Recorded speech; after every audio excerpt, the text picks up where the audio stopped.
اعوذ باللہ من الشیطان الرجیم بسم اللہ الرحمن الرحیم الحمد للہ رب العالمین والصلاة والسلام علی اشرف الانبیاء والمرسلین وخاتم النبیین سیدنا و نبینا و مولانا مولا الثقلین جد الحسن والحسین بالقاسم محمد صلی اللہ علیہ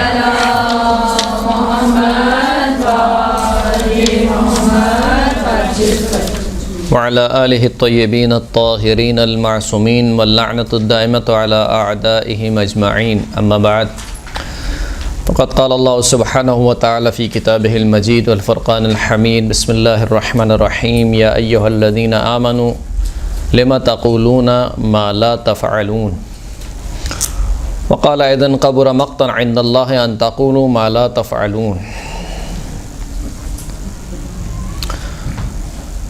سورہ مبارکہ صف کی آیت نمبر 2 اور آیت نمبر 3 آپ کی خدمت میں سرنامہ کرام کے طور پر پیش کی۔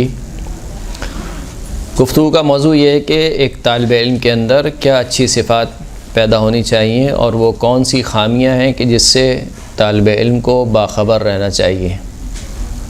یعنی جب ایک شخص بالخصوص دین کا علم حاصل کرنے کی راہ پر نکل پڑتا ہے تو یقیناً کچھ خامیاں کچھ اچھائیاں اس کے اندر پیدا ہوتی ہیں۔ مثال کے طور پر وہ زیادہ اللہ سے اس کا لگاؤ پیدا ہو جاتا ہے، نماز میں مثال کے طور پر اس کو ایک توجہ برقرار ہو جاتی ہے، یا اور اچھائیاں اس کے اندر پیدا ہوتی ہیں، اس کی زندگی منظم ہو جاتی ہے۔ لیکن جہاں پر کچھ اچھائیاں انسان میں پیدا ہوتی ہیں وہیں پر کچھ خامیاں ہیں جو بالخصوص دینی طالب علموں میں پیدا ہوتی ہیں، جس سے ہمیں آگاہ رہنا چاہیے۔ قرآن مجید میں خداوند کریم ارشاد فرماتا ہے کہ اے صاحبان علم ایمان، بھلا تم کیوں وہ باتیں کرتے ہو جس پر تم خود عمل نہیں کرتے، اور اللہ کے نزدیک سب سے بڑا گناہ یہ ہے کہ تم وہ بات کہو جس پر تم خود عمل نہ کرو۔ یعنی اگر کہا جائے کہ طالب علم کی سب سے بڑی خامی کیا ہے، طالب علم اور عالم کی سب سے بڑی خامی بے عملی ہے، یعنی خود اپنے دین پر عمل نہ کرنا۔ اس سے بڑھ کر اور کوئی خامی نہیں ہے کہ اگر انسان ایک طالب علم ہے، علم حاصل کر رہا ہے، مثال کے طور پر یہاں پر آپ کو 1 گھنٹے کا لیکچر دیا جا رہا ہے غیبت کے بارے میں، غیبت کی مثال کے طور پر بتایا جا رہا ہے کہ یہ گناہ ہے، فلاں گناہ ہے، غیبت سے ایسے بچا جائے، فلاں بچا جائے، اور پھر مثال کے طور پر آپ کو کسی شادی میں جانا ہے اور آپ بیٹھے ہوئے ہیں، مثال کے طور پر دیکھا تم نے فلاں نے کیسے کپڑے پہنے تھے، یہ تو وہی کپڑے پہن کے آ گئی، پچھلی شادی میں بھی یہ پہنے تھے، مثال کے طور پر، درست ہے؟ تو جو کچھ آپ نے سیکھا ہے اس پر آپ نے عمل نہیں کیا، 1 گھنٹے کا لیکچر ضائع خیر دینے والے کے لیے ضائع نہیں ہوا دنیاوی اعتبار سے، لیکن بہرحال اسی طریقے سے اور دوسری باتیں کہ کیونکہ بالخصوص جب انسان دین کا علم حاصل کرنے لگتا ہے تو جو سب سے بڑی چیز، جو سب سے بڑی خامی طالب علم کے اندر پیدا ہو جاتی ہے وہ ہے غفلت۔ غفلت کسے کہتے ہیں؟ یعنی طالب علم یہ سمجھتا ہے کہ میں تو اب شیطان پروف ہو گیا ہوں، اب مجھے کوئی مسئلہ نہیں ہے، میں نماز شب کا پابند مثال کے طور پر الحمدللہ اول وقت نماز پڑھنے والا، اور اب جو ہے وہ میں شیطان پروف ہوں، نفس پروف ہو گیا میں۔ اس کو غفلت کہتے ہیں۔ انسان کو غافل نہیں ہونا چاہیے، نہ شیطان سے نہ ہی اپنے نفس سے، اس لیے کہ شیطان کے پاس کوئی ایک ہتھیار تھوڑی ہے، اس کے پاس تو جیسے خریدار ہیں ویسا ہتھیار ہے۔ یعنی جب آپ مارکیٹ میں جاتے ہیں، کسی منڈی میں جاتے ہیں کوئی چیز خریدنے، تو بیچنے والا ہر خریدار کو ایک طریقے سے ہینڈل نہیں کرتا۔ کوئی خریدار ہوتا ہے مثال کے طور پر سمجھ جاتا ہے کہ یار اس کے پاس پیسے ویسے نہیں ہیں، ایسی باتیں کرنے آیا ہے، تو اس کو تلقا دیتا ہے۔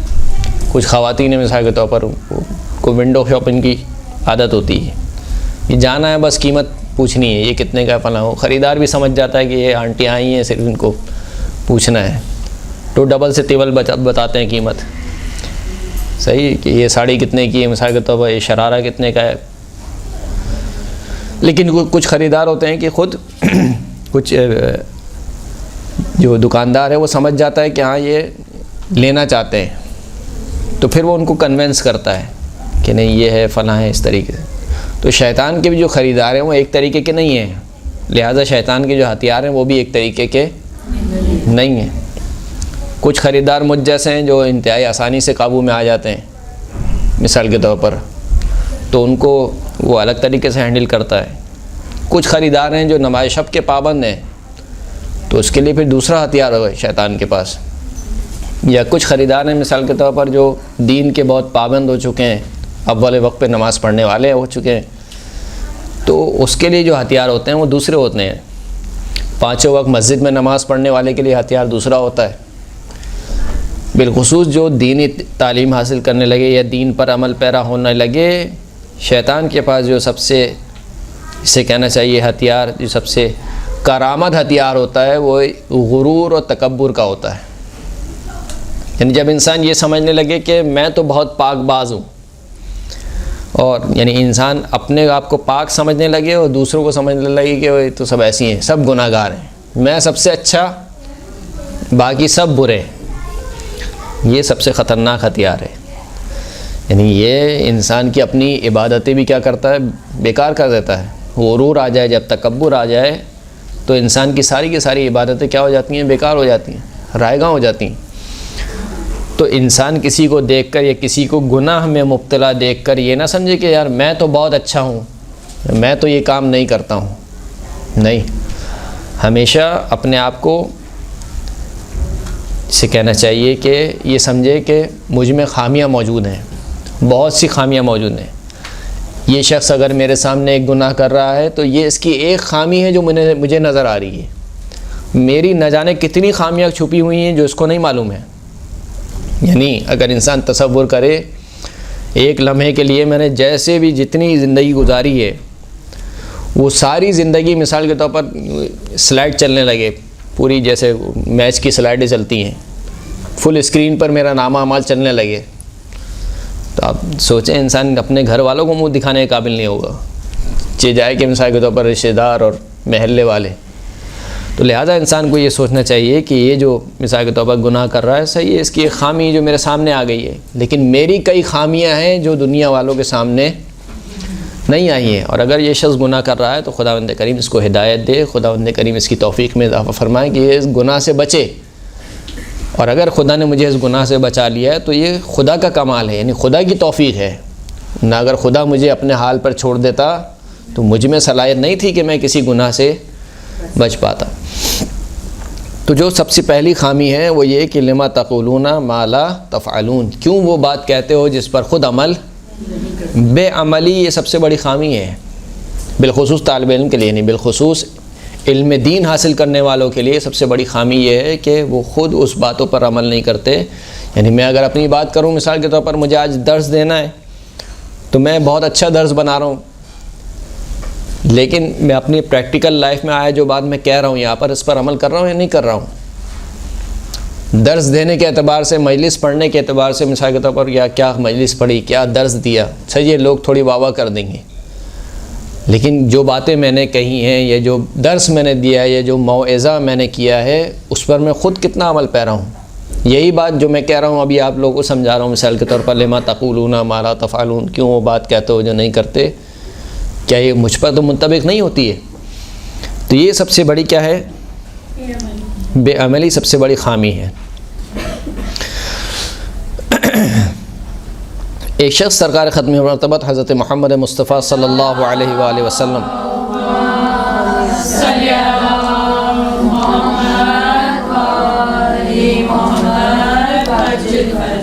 سرکار کی خدمت میں حاضر ہوا اور کہا کہ جو فلاں شخص ہے بہت علامہ ہے۔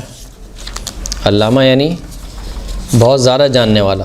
ایک ہوتا ہے عالم، اور عالم کو اگر آپ مبالغہ کریں تو علام بنتا ہے، اور علام کا بھی اگر آپ مبالغہ کریں تو علامہ بنتا ہے۔ یعنی عالم جاننے والا، علام بہت زیادہ جاننے والا، علامہ اس سے بھی زیادہ جاننے والا۔ کہا کہ یہ شخص کیا ہے، علامہ ہے۔ تو سرکار نے پوچھا کہ اس کے کیا دلیل ہے، اس کے علامہ ہونے پہ کیا نشانی ہے؟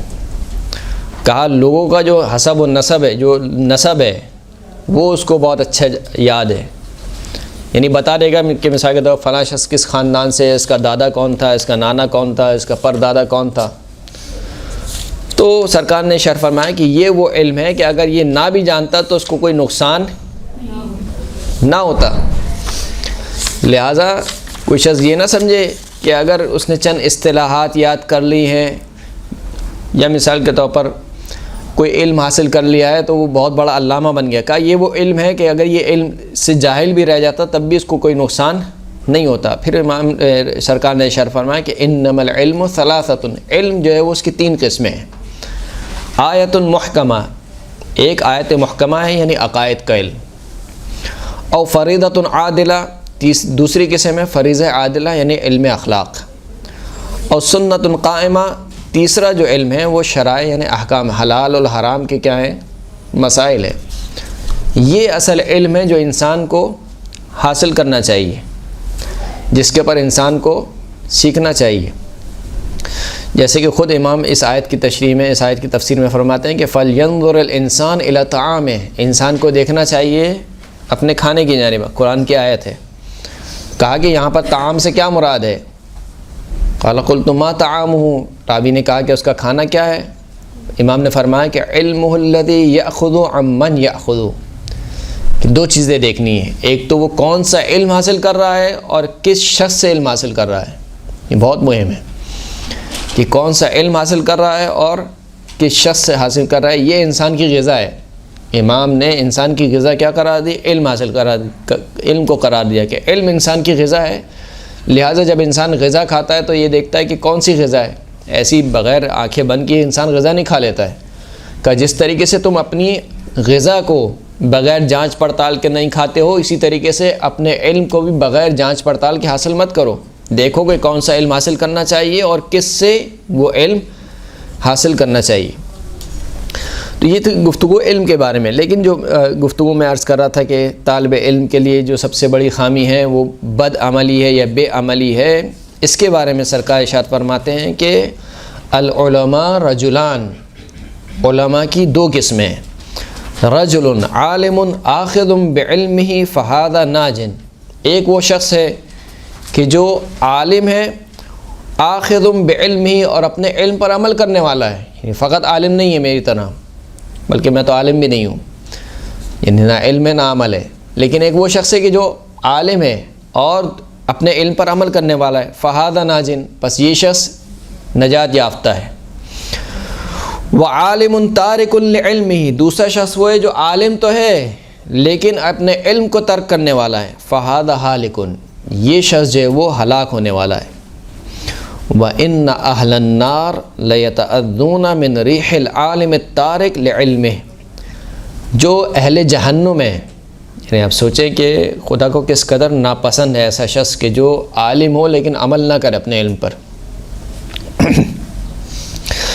فرمایا کہ جو اہل جہنم ہیں وہ اہل جہنم اس عالم کی بدبو سے اذیت میں ہوں گے۔ کون سے عالم کی؟ بے عمل عالم، یعنی بے عمل عالم کی بدبو سے اہل جہنم کیا ہوں گے؟ اذیت میں ہوں گے، یعنی وہ کہیں گے کہ بہت بدبو آ رہی ہے، یعنی بہت سڑا ہوا انسان ہے جو اپنے علم پر عمل نہ کرے۔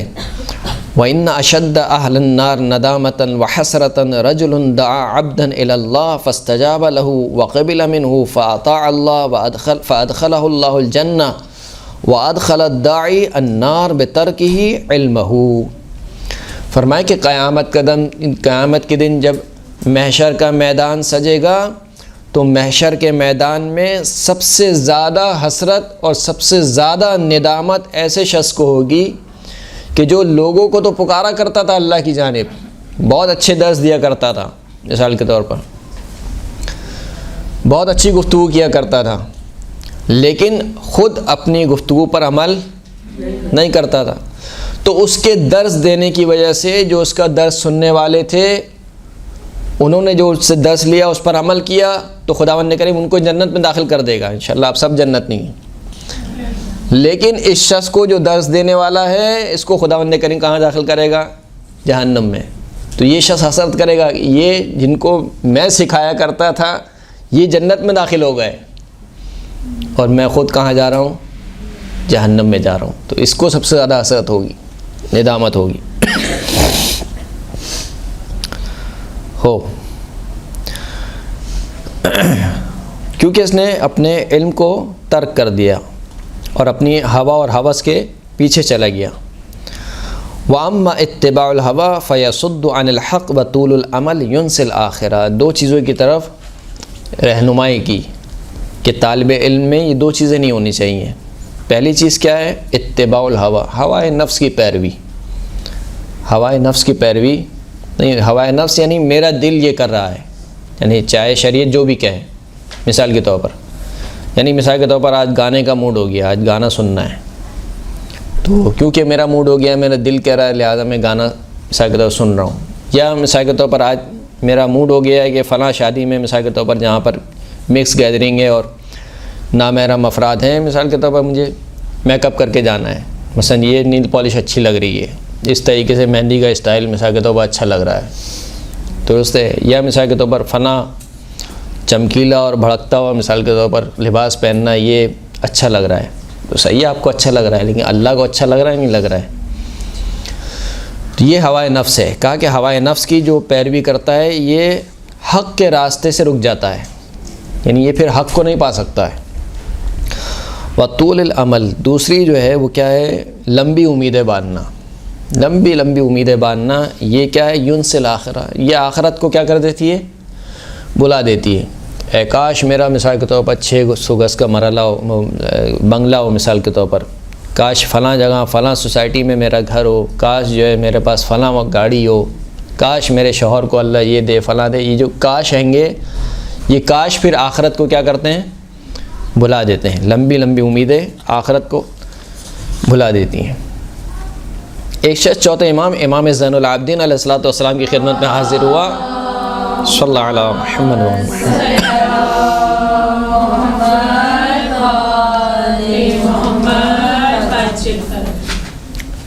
امام سے کچھ مسائل اس نے پوچھے تو امام نے جواب دے دیے.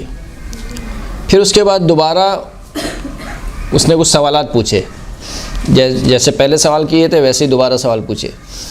تو امام نے ارشاد فرمایا کہ مکتوب فی الانجیل، انجیل میں یہ بات لکھی ہوئی ہے کہ لا تطلبوا علم ما لا تعلمون، کہ اس چیز کا علم طلب نہ کرو جس پر تم عمل نہیں کرتے. ولما تعلموا بما علمتم، جب تک اس پر عمل نہ کر لو جس کو تم جان چکے ہو، یعنی جتنا بھی تم جان چکے ہو اس پر عمل پیرا ہو جاؤ، پھر اس کے بعد دوسرا علم سیکھو. پتہ چلا کہ آپ نے ابھی جو چیزیں سیکھی ہیں اس پر عمل پیرا نہیں ہے، لیکن اس سے آگے کے مسائل سیکھنا چاہ رہے ہیں. امام کہہ رہے ہیں کہ یہ کام نہیں کرو. فإن العلم اذا لم يعمل به لم يزدد صاحبه الا كفرا. اگر علم پر عمل نہ کیا جائے تو علم سوائے انسان میں کفر کے اور کسی چیز کا اضافہ نہیں کرتا. یعنی اگر انسان علم پر عمل نہ کرے تو علم کا اضافہ سوائے کفر کے اور کچھ نہیں ہے. وَلَمْ يَزْدَدْ مِنَ اللَّهِ إِلَّا بُعْدًا، اور علم پر اگر انسان عمل نہ کرے تو وہ سوائے اللہ سے دوری کے اور کسی چیز کا اضافہ نہیں کرتا.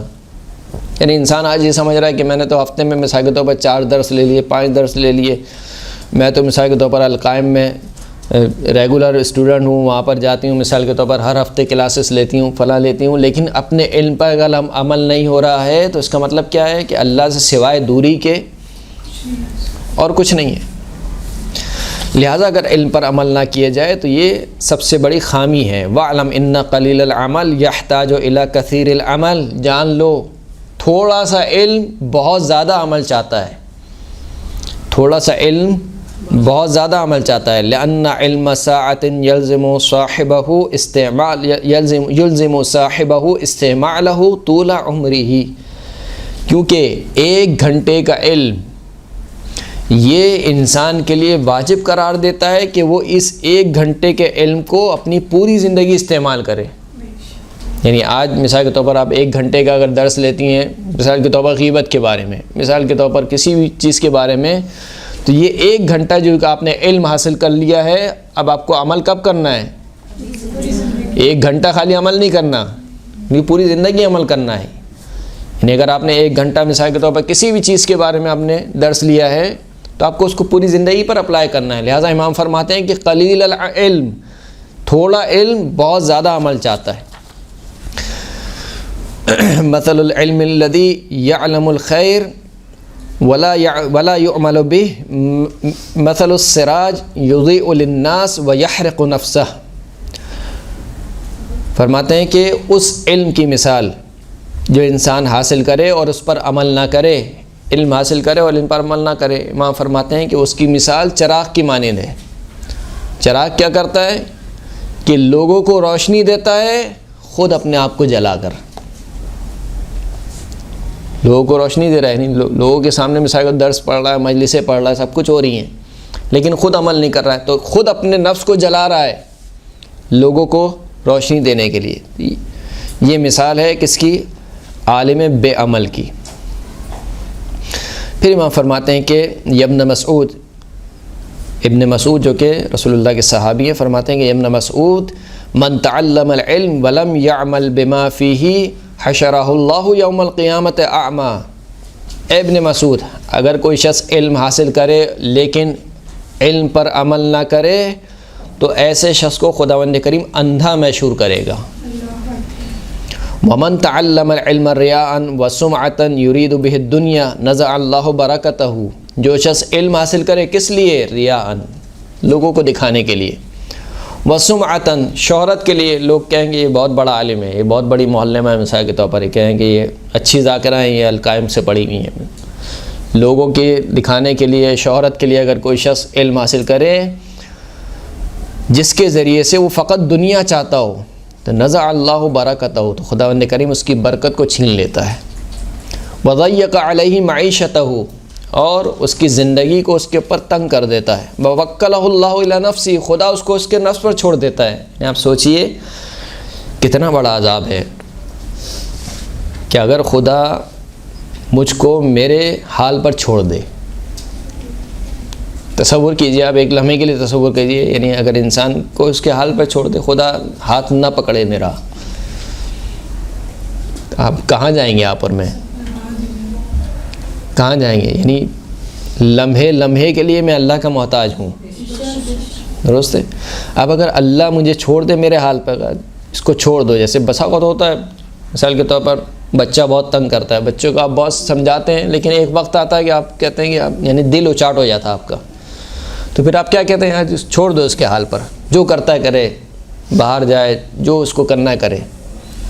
اگر خدا نے ایسا کام کیا ہمارے ساتھ کہ اس کے حال پہ چھوڑ دو تو یہ بہت بڑا عذاب ہے، شاید جہنم سے بڑا عذاب ہو۔ فرمائے کہ خداوند کریم ایسے شخص کو خود اس کے نفس پر چھوڑ دیتا ہے۔ ومن وکلہ اللہ الی نفسہ فقد ہلک، اور خدا جس کو اس کے نفس پر چھوڑ دے تو پس وہ کیا ہو گیا؟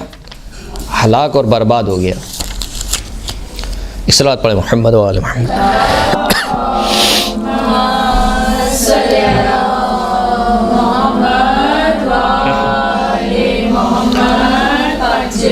تو بس اب تک کے درس کا خلاصہ یہ نکلا کہ طالب علم کو 3 چیزوں سے ہوشیار رہنا چاہیے۔ پہلی چیز یہ کہ بے عملی نہ آنے پائے، جتنا علم حاصل کیا ہے اس پر کیا کرے؟ عمل کرے۔ دوسری چیز کبھی بھی غافل نہ ہو، یعنی کیا مطلب؟ کبھی بھی اپنے آپ کو شیطان پروف اور نفس پروف نہ سمجھے، ہمیشہ ہوشیار رہے۔ جیسے ایک سرحد پہ بیٹھنے والا جو فوجی ہوتا ہے، اگر وہ سو جائے تو کیا ہوگا؟ وہ دشمن حملہ کر دے گا۔ اسی طریقے سے انسان کو بھی کیا ہونا چاہیے؟ ہر وقت ہوشیار، اور ہر وقت اسی لیے کہا کہ من لم یحاسب فی کل یوم لیس منا، جو شخص ہر روز اپنا محاسبہ نہ کرے وہ ہم میں سے نہیں ہے۔ رات کے وقت جو شخص اپنا محاسبہ نہ کرے کہ آج کے دن کیسا گزارا، میں نے کیا کیا، کہا کہ وہ ہم میں سے نہیں ہے۔ امام فرما رہے ہم میں سے نہیں ہے۔ بس جو شخص اپنا محاسبہ کرے اور پائے کہ اس نے آج اچھے کام انجام دیے ہیں تو بس اللہ سے دعا کرے کہ اس کو مزید توفیق عطا فرمائے کہ وہ اچھے کام کرے۔ اور اگر کوئی شخص محاسبہ کرے اور دیکھے کہ آج کچھ گناہ سرزد ہو گئے ہیں تو اسی وقت اللہ سے کیا کرے؟ استغفار کرے، توبہ کرے۔ یہ کیا ہے؟ یہ حالت غفلت سے نکالنے کے لیے جب آپ روز اپنا محاسبہ کرے گا انسان تو پھر انسان غافل نہیں رہے گا۔ تو دوسری جو خامی ہے جو طالب علم کو لاحق ہوتی ہے وہ غفلت کا شکار ہونا ہے، یعنی انسان یہ سمجھتا ہے کہ میں تو اب مثال کے طور پر نمازی پرہیزگار ہو گیا ہوں، اب مجھے کچھ نہیں ہو سکتا ہے۔ تیسری جو خامی ہے جو ہم نے عرض کی ابھی تک، غرور اور تکبر میں مبتلا نہ ہو، یعنی اپنے آپ کو پاک باز سمجھے اور دوسرے کو انتہائی مثال کے طور پر فاسق و فاجر سمجھے، یہ نہیں ہونا چاہیے جو ہمارے معاشرے میں رائج ہے بہت، کہ جب ہم اچھے ہو جاتے ہیں یعنی نمازی پرہیزگار ہو جاتے ہیں تو ہم مثال کے طور پر دوسری خواتین کو یا دوسرے افراد کو سمجھتے ہیں کہ یہ تو بہت ہی مثال کے طور پر فاسق و فاجر ہیں، یہ مثال کے طور پر دین سے خارج ہو گئے۔ ایسا نہیں ہے، ہمیشہ مریض کے مرض سے نفرت کرنی چاہیے، مریض سے نفرت نہیں کرنی چاہیے۔ آپ کو ان کا فعل برا لگ رہا ہے تو صحیح آپ کہیں کہ یہ فعل اچھا نہیں ہے، دعا کرنی چاہیے۔ اگر زبان سے ممکن ہے تو عمل معروف اور نہی عن المنکر کی شرائط اگر پائی جاتی ہوں تو عمل معروف نہی عن المنکر کرے، زبان سے کر سکتا ہے زبان سے کرے، ہاتھ سے کر سکتا ہے ہاتھ سے کرے، لیکن اگر نہیں کر سکتا تو کم از کم دعا تو کر سکتا ہے، اپنی زبان سے ان کے لیے دعا کرے کہ خداوند کریم ان کو نیک توفیقات عطا فرمائے۔ تو یہ تین چیزیں